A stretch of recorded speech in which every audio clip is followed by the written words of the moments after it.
I was born as Billy Frank McCoy in El Reno, Oklahoma.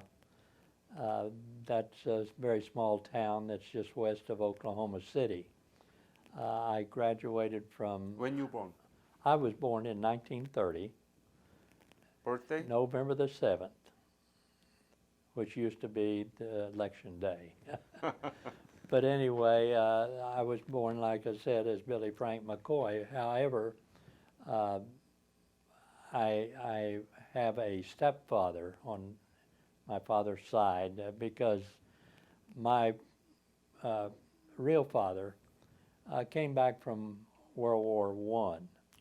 He was in World War One, and unfortunately, he brought a nasty habit with him, and that was the fact that he was addicted to alcohol, and he became the town drunk.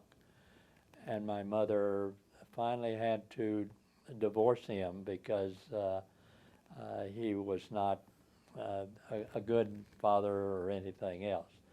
But that was early in my age, and I don't really remember him too much in that particular case. But anyway, she remarried when I was 9 years old to Charles Swain MacSwain. And he told her that what he would like to do is he would like to adopt me to give me a different name because my real father was still in the same town, and everybody knew him as a town drunk, and so he gave me his name, and so I became not Billy Frank, but William Franklin MacSwain. So that was the change that was made when I was 9 years old. I stayed in El Reno, and I graduated in 1948. My problem was I started school early, and so I was always the youngest and the smallest person in my class. I didn't understand it at the time, but most of these people were about a year older than I was, and so I didn't mature quite as fast as they did. And so when I was, my father, my stepfather, but I call him my father, during World War II, he told us, first off, that he ran off from home when he was 15 and joined the Army. And he was stationed under MacArthur in the Philippines for many years there. And when he was discharged, he came back to El Reno, and he worked for the post office. And that's where my mother met him. And so, but he said in World War II, he needed to join the Army again. And he joined when he was 35 years old and volunteered. And so he came back into the service, and he was in Half-Track's AAA group, and he ended up in Germany. And so I knew a little bit about the service and what have you. By the time I reached 15, the other kids in my class and the ones above my class were joining the National Guard. And the National Guard, of course, served in World War II, the 45th Division. But after the war was over, the division came back under Oklahoma's control as a National Guard outfit. It was the National Guard outfit before they left, and they came back then and became the National Guard of Oklahoma. So I decided that what I was going to do is I was going to join this B company that was established in El Reno, Oklahoma, which was an infantry company in the 45th Division with the 179th Infantry Regiment. And so I lied about my age, and I told him I was 17. Did it work? Huh? Did it work? Yes, it did, but only because they were desperate for people to join. It was around 1945 that you joined the National Guard. What happened? Well, the problem is in June of 1950, the North Koreans attacked Korea. Well, what most Americans don't realize is the fact that at the end of World War II, there were 125 Army divisions. By the time the Korean War started, there were 10 From 125 to 10? to 10 divisions, and 6 of those 10 divisions were allocated for NATO because of the Russian problems over there. The other 4 divisions were for the rest of the world. So when President Truman told General MacArthur that he was going to have to furnish troops and what have you for Korea, that we needed to get in there and help the Koreans, South Koreans, and the UN sanctioned it and all of this, then they were short enough of the divisions. They didn't want to pull them out of NATO. So 45th Division was again mobilized. That and the 40th Division out of California was mobilized at the same time. So I had started my schooling to become what I was I was going to be a diesel mechanic. And That was your dream? That was my dream, because those were new things, and I was going to be a heavy equipment person, and I needed to learn how diesel engines work. So I enrolled first off in junior college right after I was graduated. I entered it in 49. 1949. But I started in 1948 when I graduated. I started the junior college. The National Guard is the National Guard for Oklahoma. In case there are problems, and my first, after I joined, there was a tremendous tornado in one of the towns, and there were looters and all of this. So the National Guard group that was closest to that were called up, and we went, because it was evenings that you went to training. And usually they would have a 2.5-ton truck come into the town. Where I went was Fort Reno, which during World War II was a remount station where they trained the mules to carry all of the packs over the Alps and what have you in Europe. And it had been there during the beginning of El Reno. It was Fort Reno at that particular time where the cavalry was. And you get paid. And then during the summer, there was a 2-week encampment. So you had to go to the 2-week encampment where you were trained by Army people, personnel, and we went to Fort Sill, Oklahoma, which was at that time the artillery center of the world. But we did infantry tactics and all of this. You know, you learn all of those things that are supposed to be able to read a compass. But I'd been a Boy Scout. I knew about the compass. I knew about all that. So, and I lived outdoors with the Boy Scouts and all of that. So I had a leg up on some of the people who were in the National Guard. When we mobilized, I was already a buck sergeant when we mobilized, because I'd been in for 3 years and had trained, and I knew every weapon that there was that they used in World War II, because that was the only weapons available and what have you. And we were to report to Camp Polk in September the 1st, 1950.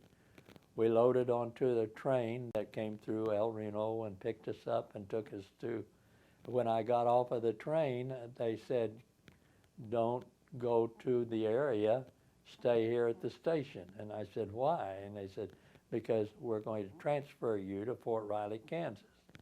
And I said, what for? And they said, you're going to a leadership school. And so I immediately got on the train with somebody out of each one of the companies in the 45th Division and went off to Fort Riley, Kansas. When I got there, what I learned is I was going to become a leader and a combat leader. So I was trained then for 6 weeks at Fort Riley, Kansas by non-coms, which means sergeants or above, corporals or above, who had been combat leaders in Germany. And so they taught us the way to be a leader of a squad, of a platoon, of a company, and what have you.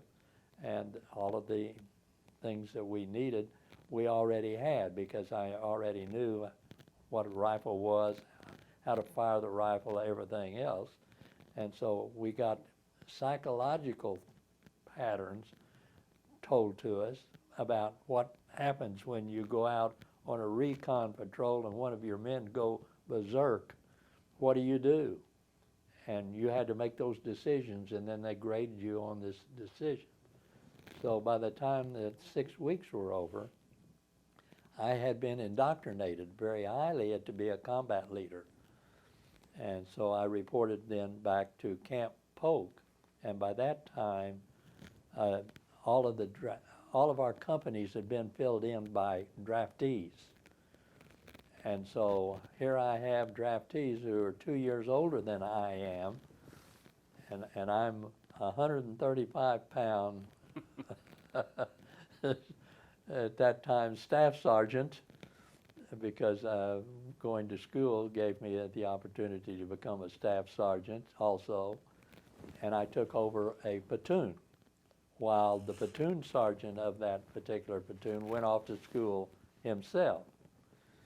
And at that time, I then had a full complement and was given the 4th platoon.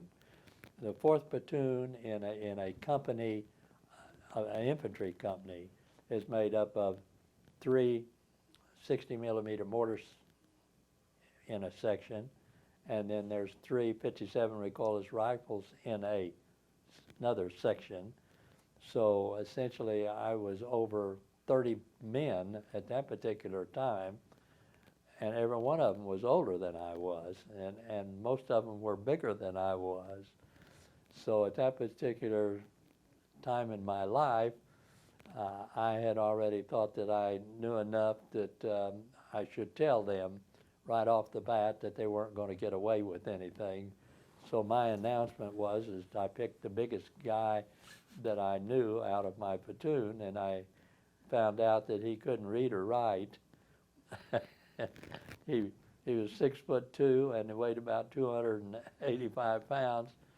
And I told him, Buck, and that was his real name, Buck Nichols. I said, Buck, when I say to you, ain't that right, Buck? You say, yes, sir. And so I got out and I introduced myself, told him how much I'd trained and what have you, how much I knew, and that if anyone thought that they were going to give me a problem, I had somebody that would take care of me. Isn't that right, Buck? And he said, yes, sir. That was all good. You did feel good. Made me feel really good, because I knew I wasn't going to get whipped every time I turned around. Mm. So anyway, I became then a battalion instructor and on all of the different aspects of things that we needed to know. We were training then, and we thought we were training to go to Germany and relieve one of the divisions there to go to Korea. So we trained then from September the 1st through March of 1951, and we got the word that we were going to ship out. And they told us that we were going overseas. They didn't tell us where we were going.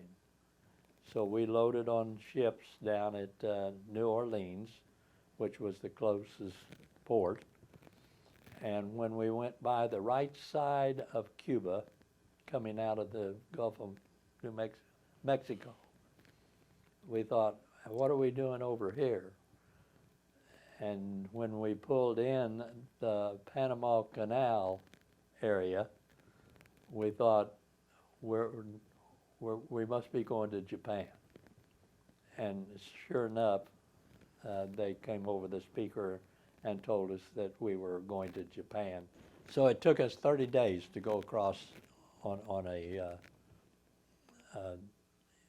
ship that was manned by merchant marines. It was not a regular troop ship. It was just a ship that the merchant marine used. Unfortunately, we had a case of spinal meningitis that happened, so we went through, and most of us got quarantined into one area. And so when we come out of the Panama Canal, we went up the coast and we parked 3 miles outside of San Diego. And the reason they did that is because the merchant marines had already made a foreign port, and that's all they signed up to do. So they parked 3 miles out so that they couldn't swim, jump ship.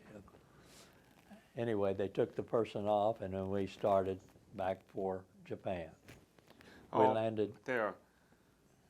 Did you know anything about Korea by the time? No, had no Nothing? idea. Nothing. We didn't even know where it was at. And when they say we went to defend a people we didn't know in a place that we had no idea where it was at, is true. I never heard of Korea. So anyway, we landed then at Hokkaido. When? Do you remember?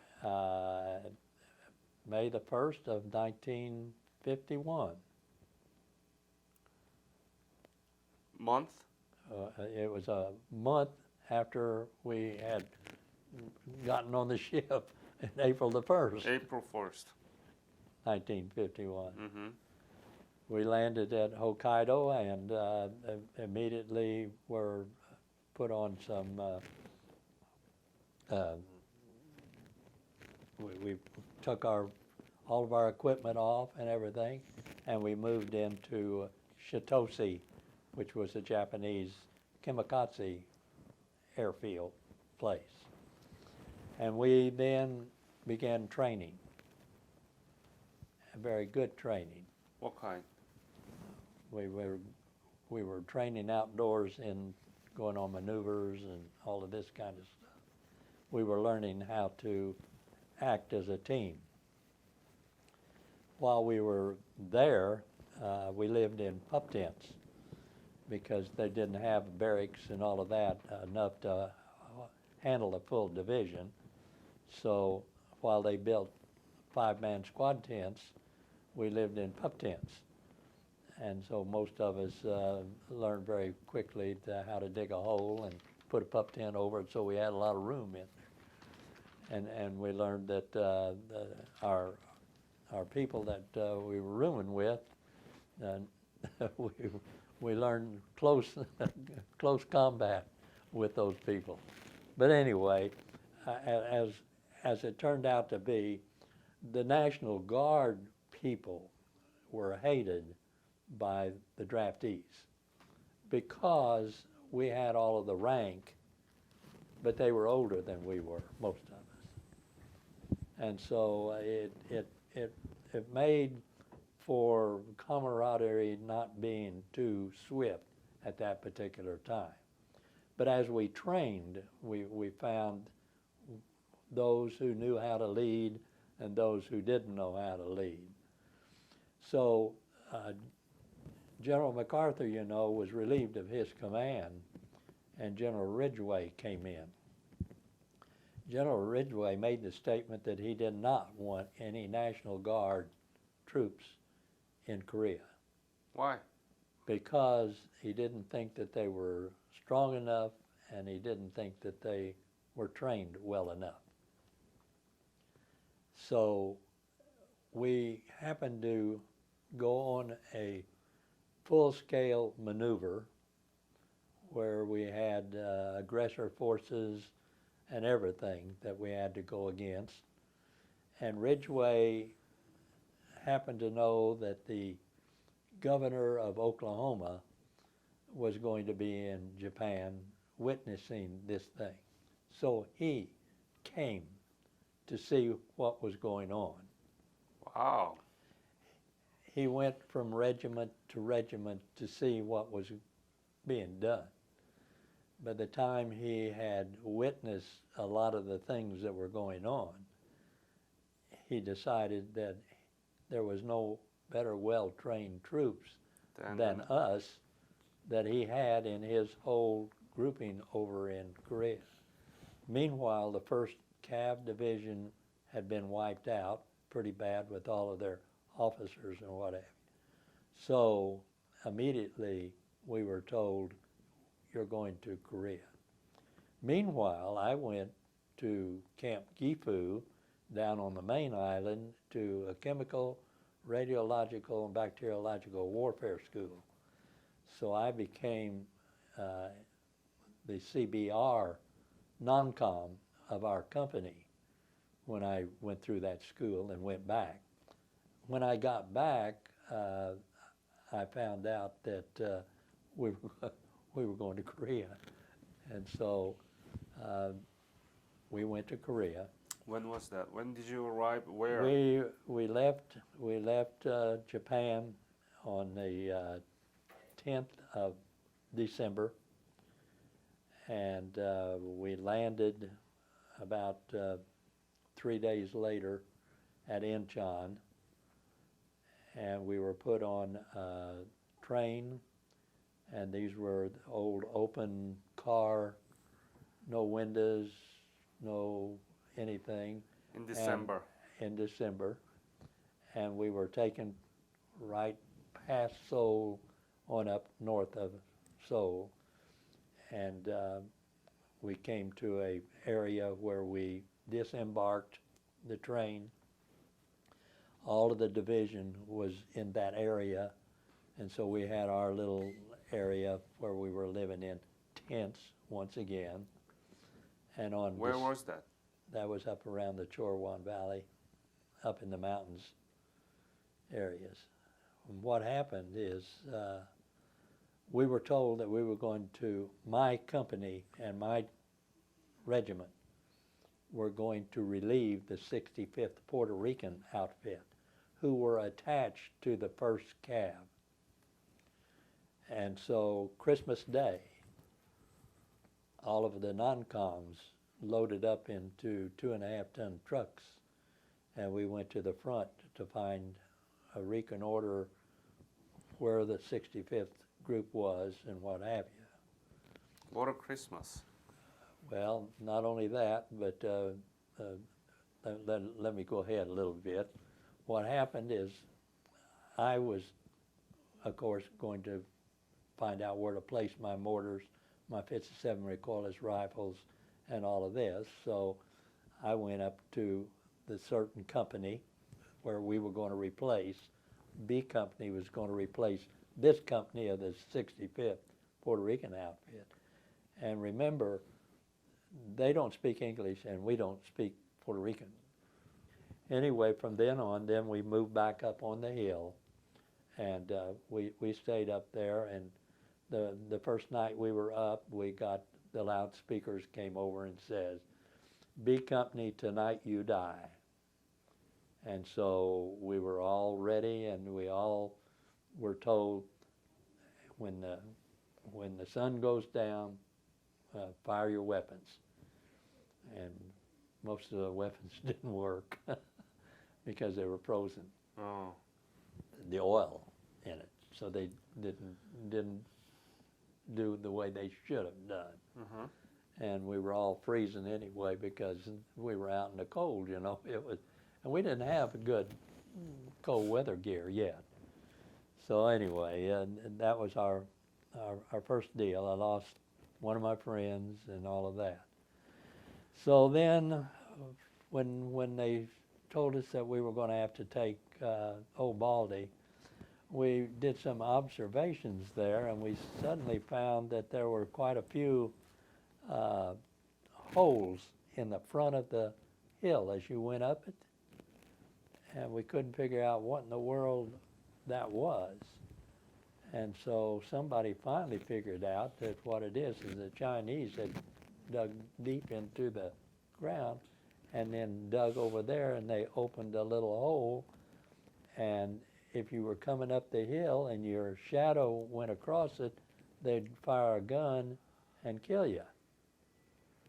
So somebody had the idea that what we needed to do is we needed to bring an 8-inch gun up. And when you bring an 8-inch gun up, it comes on tracks. You know, it's a big gun. Uh-huh. And they brought it up and put it next to a tank.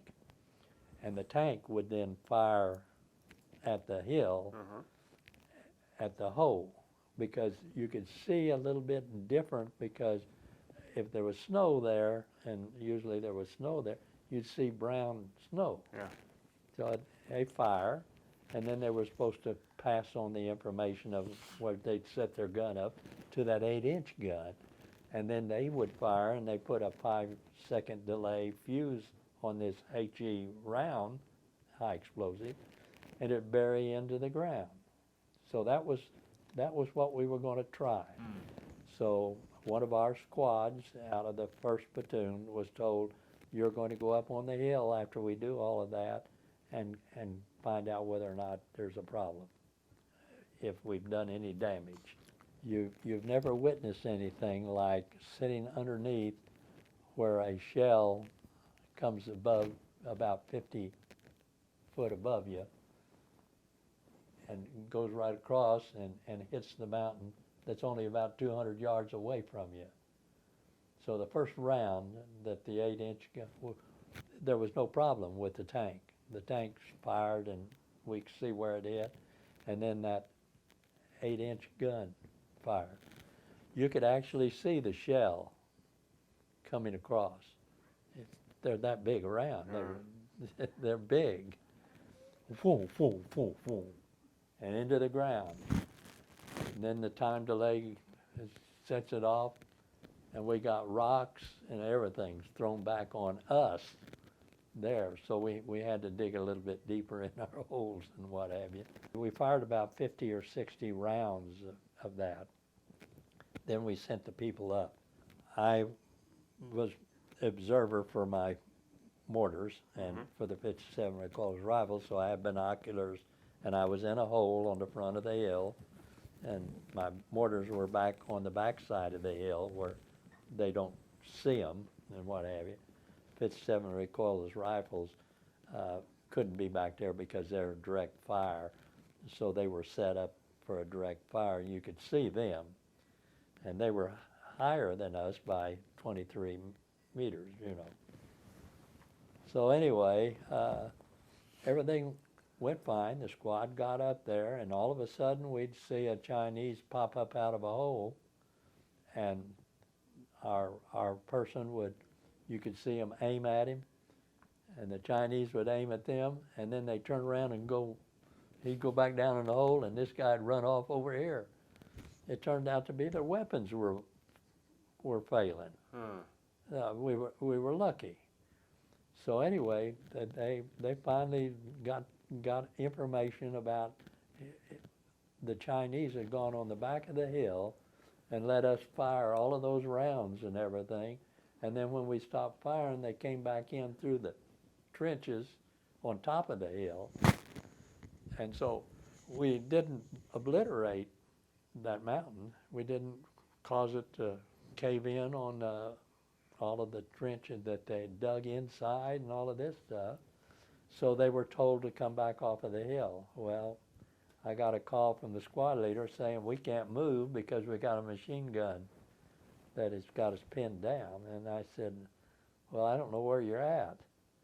And he says, well, I'm on top of the hill. And I said, that's a big hill. You got to let me know where you're at. And he says, okay. So he stuck a handkerchief on his rifle, raised it up in the air real fast, and I saw it. I said, well, I see where it is. which direction is the machine gun coming from? And he says, well, I'll have to let it fire at me. And I said, well, stick the thing up again. And he did, and it fired. And he came back and he says, I'll go the direction with my rifle, and you see which direction it is. So he did, and so I said, well, you got any idea how far it is from you? And he said, no. And I said, well, I know where you're at now, so I'll put about 100 yards past you. And so I had my one mortar fire, and we came in. He said, it's short. And I said, okay. So I added another 100 yards on it and fired, and he says, you're long. And I said, okay. So I then fired for effect with all three mortars. 150. With dropping it 50 and put it in there, and he says, no more machine gun. Bingo. And I said, well, that's good. And so they came off of the hill. We then started back to our position, back on the hill. We were out in no man's land, you know. That's the area where you don't operate all of the time because you got your defensive line. You're out in front of the defensive line. So we were going to go back into to our company's area. And so we started out, and I told my guys who are carrying 60 millimeter mortars and base plates, they're not that heavy, but it's pretty good weight, you know. I told them we were going to go around the side of the mountain, and this one guy said, no, let's take the path that we come out here on. Well, we'd come down a little path and in a valley and come up on the hill. And I said, no, we're going around the top. And he says to the other guys, he says, we can get there faster if we go that other way. And they all agreed with him. And then I said, no, we're going around the side. And he said, we'll be on the side hill all the time. And I said, that's what we're going to do. And he said, I don't think so. And so I turned around to him and I said, stupidly, I'll get you court-martialed. And any one of you that doesn't follow me around this rim, I'll get them court-martialed. I didn't even think about the fact, hell, that's a way to get home. And they didn't, they didn't either. We went around the top. And as we got even with that flat area down there, a barrage of mortars came in. Wow. And that was the last time they ever questioned me on anything that I did. And I had been told by these guys that said, you never go back the way you came, Right. and you never go into the valley if you've been through the valley. So that made my day. From then on, I never had any problem. But then there's other things that went on. We did on recons. We went out on patrol. We you know, were attacked and we beat off the attacks and all of this kind of stuff.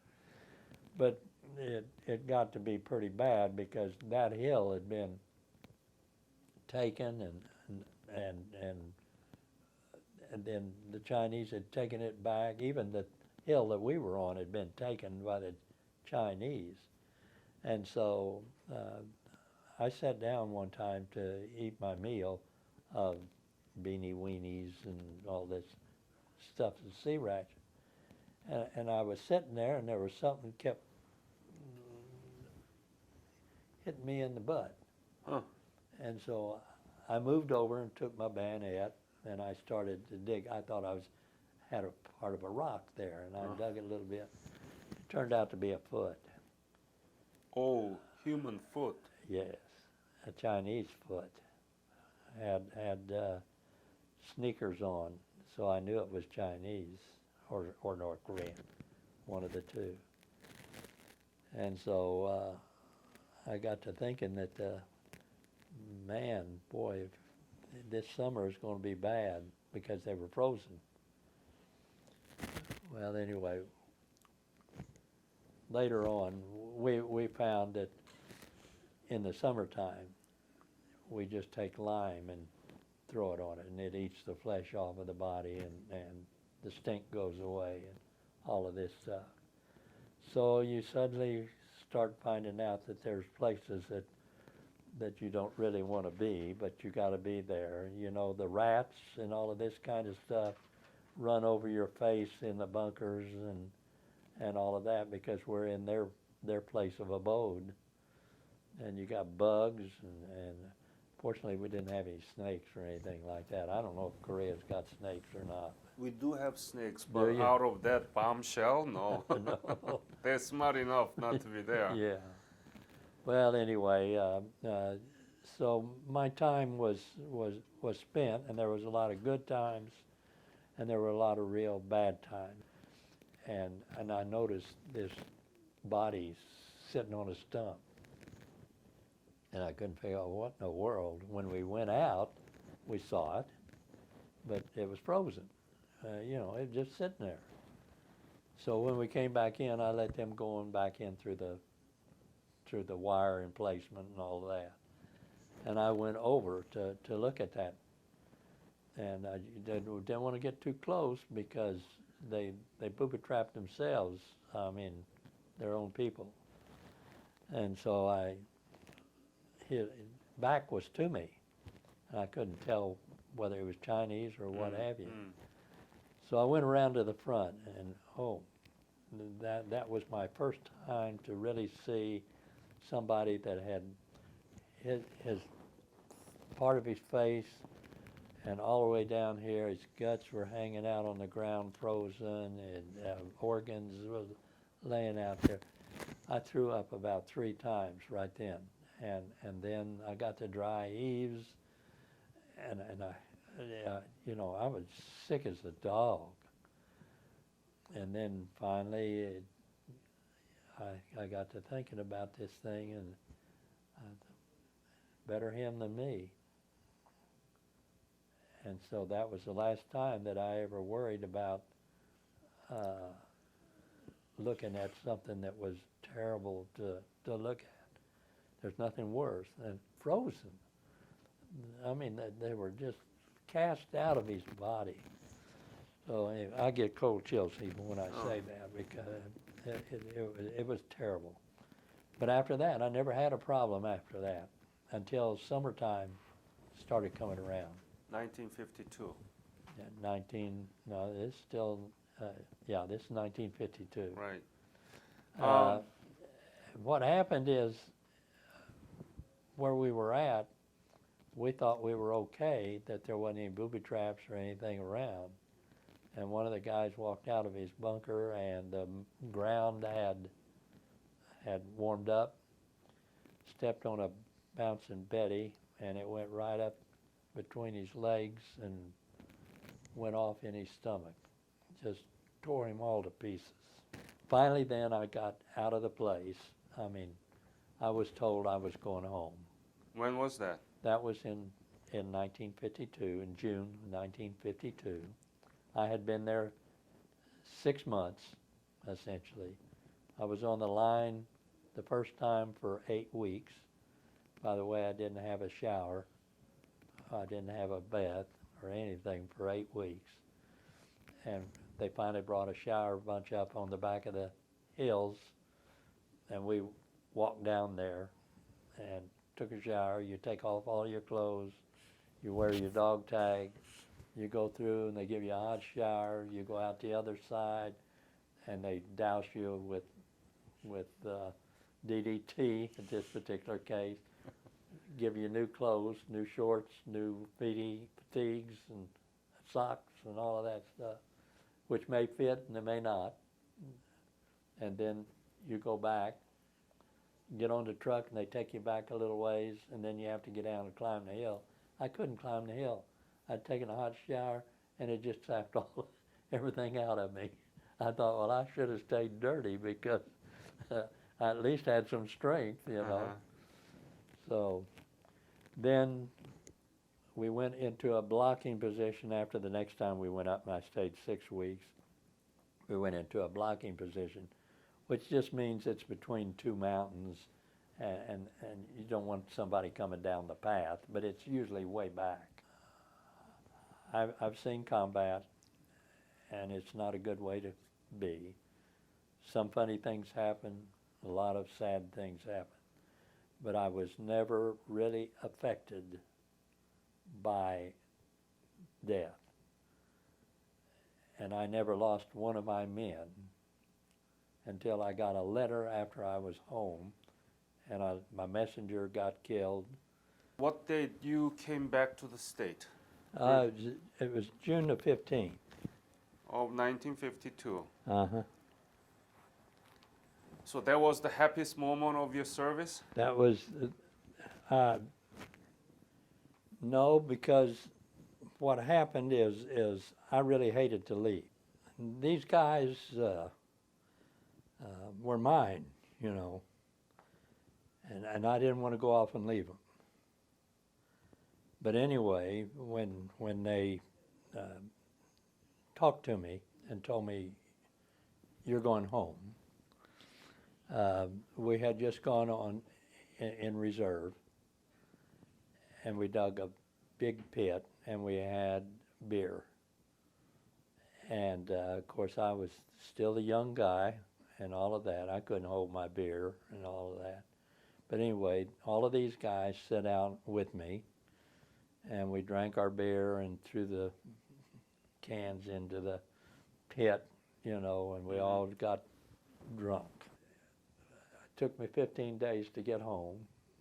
I got out in San Francisco, and in San Francisco we were assigned a train to come to Fort Sill, Oklahoma for my discharge, and I was assigned a compartment on the train, a full Soldiers. Full of soldiers. I had a nice piece of paper showing MacSwain has all these people. And so the first time that we came through a little town, I lost about 4 guys because they jumped out of the train and went over to a saloon that they saw through the window to buy them a beer or something, and they didn't catch the train when it pulled out. And I thought, oh my gosh, what am I going to do about this? And so I didn't report it or anything. I just let it go. And then what are they going to do? They're going to throw me in jail. We went through another town, and they did the same thing. And about 2 guys jumped off. Oh. I lost about 15 people before I got to Fort Sill, and I reported to them, you know, that these guys had all jumped out. They said, "Don't worry about it," you know, everything. So my mother and father were there. And I didn't know that they were going to be there at all. And the guy, he was up on a platform, and we were all standing down below, and he says, "Okay, I'm going to turn you all loose, and over in the parking lot are some people that'll meet you, and if they're not there, don't worry about it, because what we'll do is we'll get you sent home." And so I went over there, and there was my dad, and there was my mother. And I got in the car, and we started out, and of course, we were only 90 miles from my home, from Fort Sill.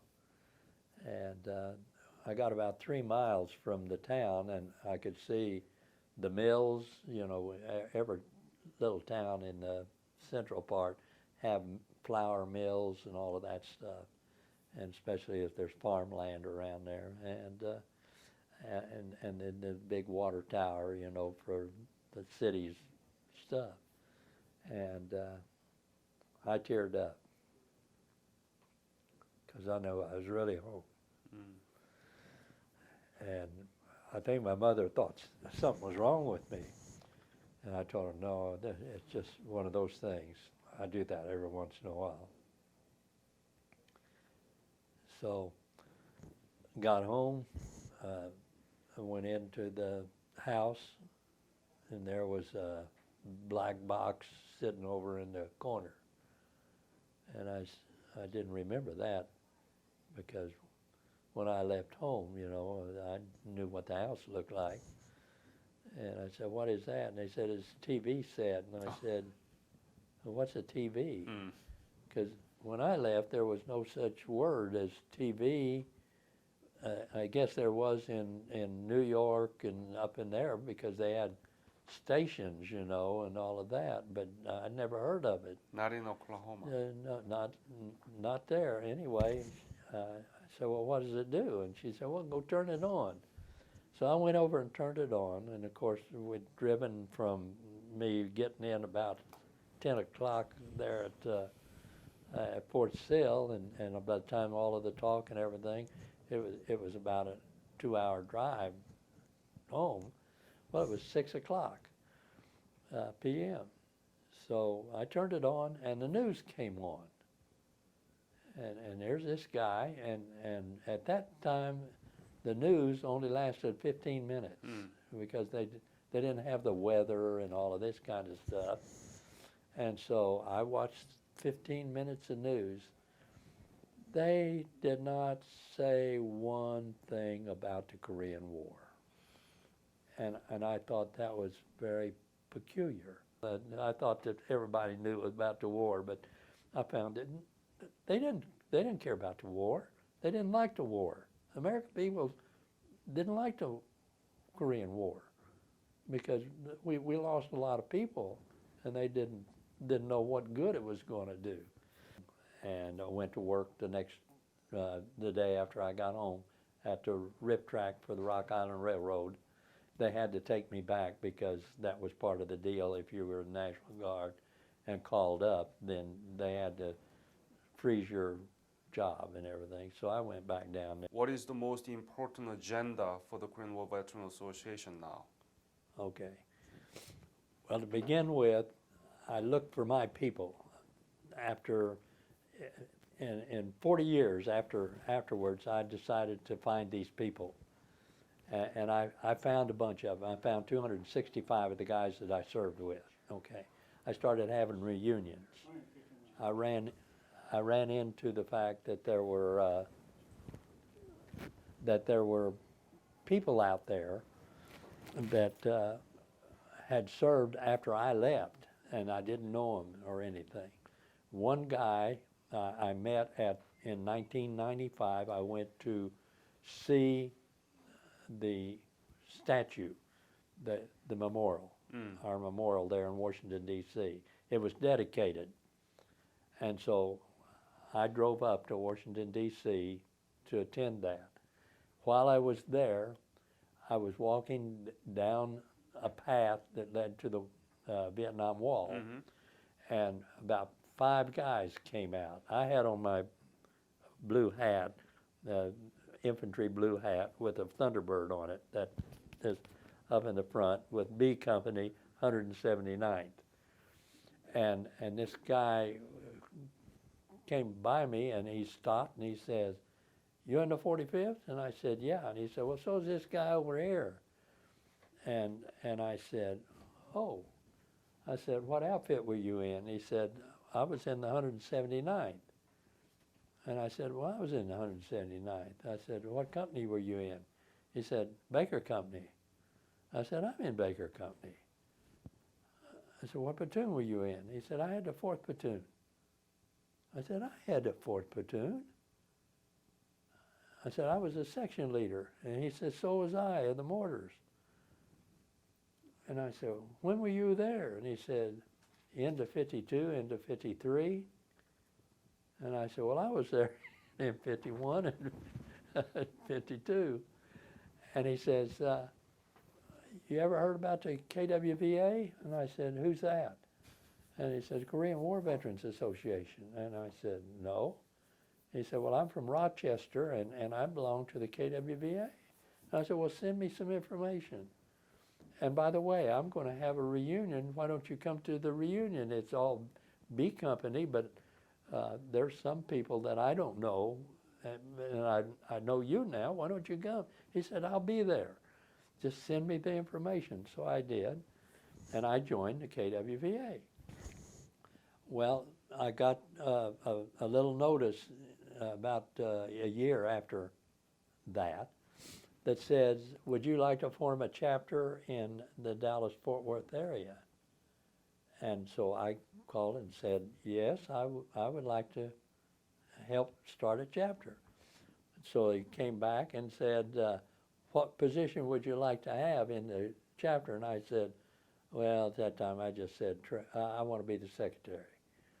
And some other guy said that he wanted to be the president. And so anyway, we got 10 guys together, and we formed the chapter in 2000. And What chapter name? Chapter General Walton H. Walker, Chapter 215. 215 was 2000? In 2000. Ah. That's when we formed it. So I found out that the KWVA had been around since 1985 and all of this stuff. But anyway, I got a graybeards, and the graybeards then said they're going to have a board meeting in Las Vegas. And I thought, well, that sounds pretty good. I'll just go to I'll go to see what's going on there. And I went there, and there was about I'd say there was about 10 people that were in the meeting when I walked in, listening to these guys up in front trying to pass rules and regulations and stuff like this. Only 10 people? Up there was 17 and 10 people in the audience. And I never heard such problems in all my life. And I thought to myself, these guys don't know what the hell they're doing. So one of the guys agreed with me that we'd all gone together from our chapter. He said, why don't you run for director? And I said, I don't know about that. So anyway, I waited, and I got another gray beard, and it had the board meeting in there. It was no more the board meeting that I sat in than the man in the moon. They made it all up, And so I thought, well, I think I'll just run. So I ran, and I became a director. And then I ran again and became more of a director. I spent 6 years as a director. And while I was a director, I took care of the bylaws, and I got a standard procedure manual written for them and all of that stuff. The first 3 years, they didn't want a standard procedure manual because they didn't know what it was. So I finally wrote one and tried to present it to them.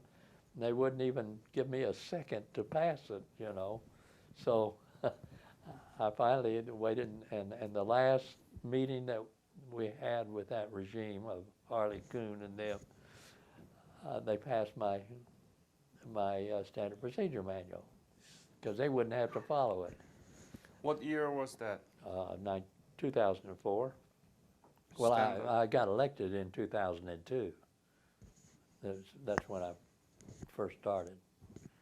When did you become president? In 2008. So what is the most important agenda for the Korean War Veteran Association right now? House Resolution 5903, HR 5903. That is saying for the IRS to change the ruling that you must be a war veteran and include the fact that if you are a service veteran who has received the Korean Service Medal, you're considered a war veteran, so that we don't lose our deductibility of people donating money to us. That's right now. Do you think it will pass? It looks like it's going to do it. It looks like it. You can't ever. It took us 8 years to get a charter, and that was just luck because of Sam Johnson, and I guess Ed Buckman had some good parts of it. He was a guy in another chapter. Yeah. And who was in our chapter to start with, and then ended up forming his own chapter. That's the most important. Mm-hmm. The second one is, if that passes, then we've got another 1 million veterans available Yeah. to join us. Mm-hmm. So we can go after them and not lose our deductibility. If it doesn't pass, then we've already suggested that they just let that deductibility drop, that we have another 501c3 group called the Legacy that they can donate to them, and then they'll take care of us. So we've got those two things are intermixed. Mm-hmm. Okay. Mm-hmm. Right now, it's not, the Legacy's not doing any good because I don't know, they haven't advertised it enough, or they haven't talked to the right people. Mm-hmm. We need to be talking to Koreans like Samsung and all of them to give us a grant of $20,000 apiece, forever, for the rest of our time, so that we can exist. Have you been back to Korea? 4 times. 4 times. 5 times, really. 5 times. Yeah. The first time, 2007, I went with a Korean out of San Antonio. And I had seen 1985 or 86 Olympics. 1988. 1988, okay. I'd seen those Olympics. And I thought to myself, oh, they just dolled up that area. That's what they do, They just build a lot of new stuff and everything. And then when I got there, I was just absolutely blown away. I couldn't believe it. The mud flats, they were building a bridge across them, and they had taken away Incheon Landing. It's now way inland. It's about, I guess, 500 yards Mm-hmm. or more, maybe a half a mile in, where the actual landing was. They built all of that in. They're building big ships, and I just couldn't imagine. And condominiums, my God Almighty, they've got everywhere you look. It's condominiums. I saw 3 Koreans when I was in Korea.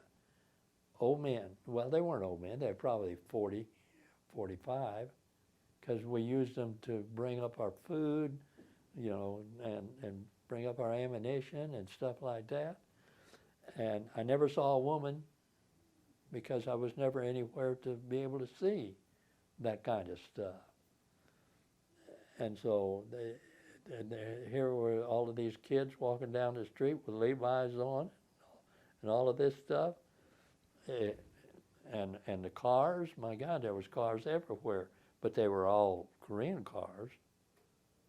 So, yeah, I was amazed. And yet we went from Busan, all the little towns going up on the right-hand side, Mm-hmm. following where the 2nd Division went, with this Korean guy doing the stuff. So there was some areas that weren't quite as modern as the rest of the area. Yeah. But they weren't anything like what we saw. What we saw was nothing, riddled buildings and all of this stuff. A whole village is wiped out. You had highways. There wasn't any highways over there when I was there. In the mountains, we had a bulldozer that cut our own roads, So I was just amazed. Korea was able to accomplish simultaneous development of economy and political democracy, and we were able to do it because you defended us from communism. And I think that is the legacy of Korean War veterans and Korean War. Well, it is, but I've always said the person who says to me, I wouldn't be here today if it wasn't for you. I said, that's embarrassing. I don't have anything to do with that particular kind of thing. What I'm proud of is the fact that you have made me proud to have done what we did. Before that, I didn't know we did anything at all. So don't tell me that.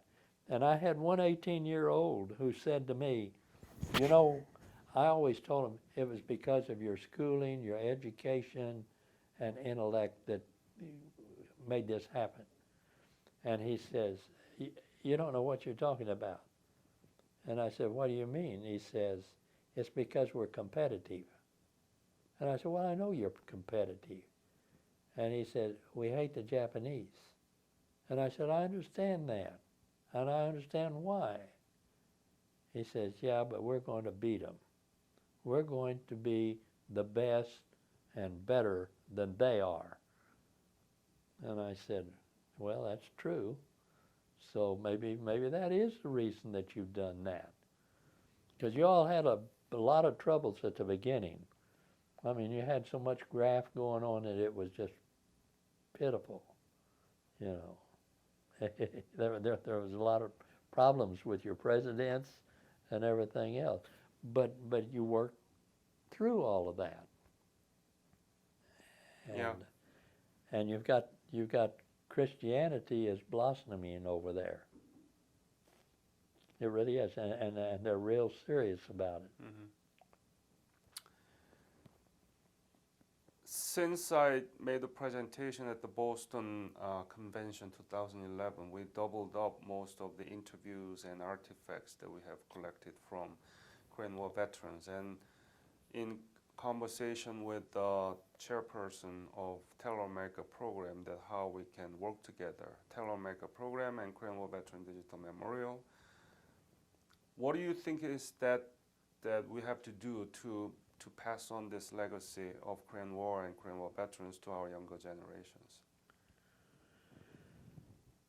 Well, the only way that we can do anything is the Tell America program, and we also need to get the museum built in New York City, or get a museum somewhere that's dedicated to the Korean War for people to see it. And I've talked to the consular generals in Chicago, the consular generals in New York, Atlanta, and what have you, and telling them if the Koreans are going to do anything, they need to help the museum.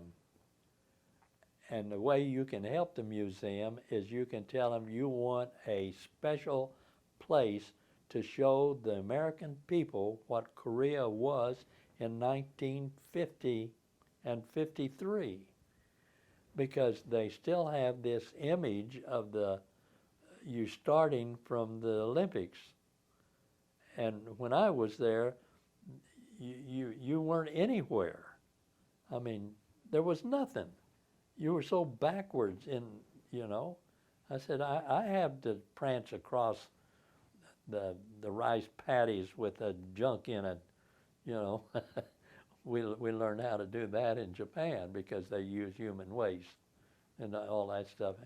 There's nothing worse than having to hit the ground in a rice paddy. Mm-hmm. Because the human waste is right there. But I said, but now you need to let the American people know where you've come from, and you didn't have anything left. You were decimated. Now somewhere I read, and I have not been able to find it, but I stated to the president of Korea that General MacArthur stated it would take you 100 years to come back into being a regular nation.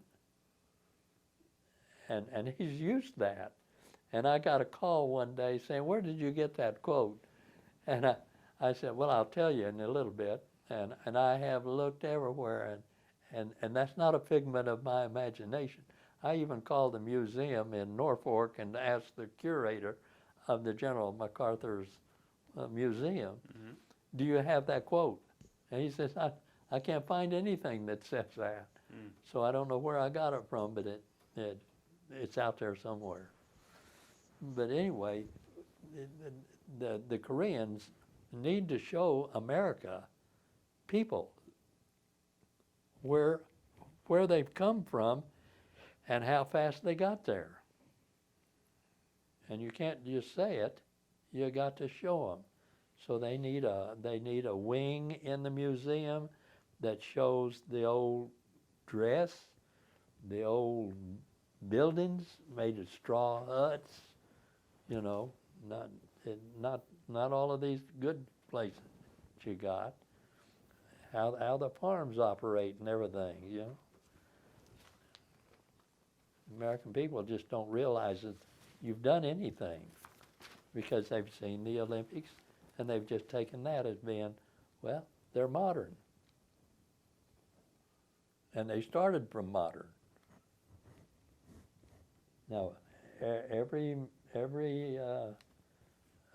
news and all of this kind of stuff didn't show all of the desolation because we were out in the mountains. Mm-hmm. Got it. Any comments that you want to leave to this interview? I don't have it in that one. I've got it in this. I'll make one comment. Uh-huh. I think I've already made it.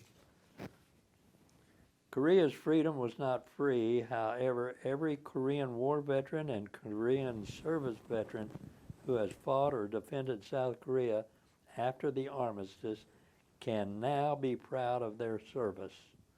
We stopped communism from spreading and started the downfall of the Cold War.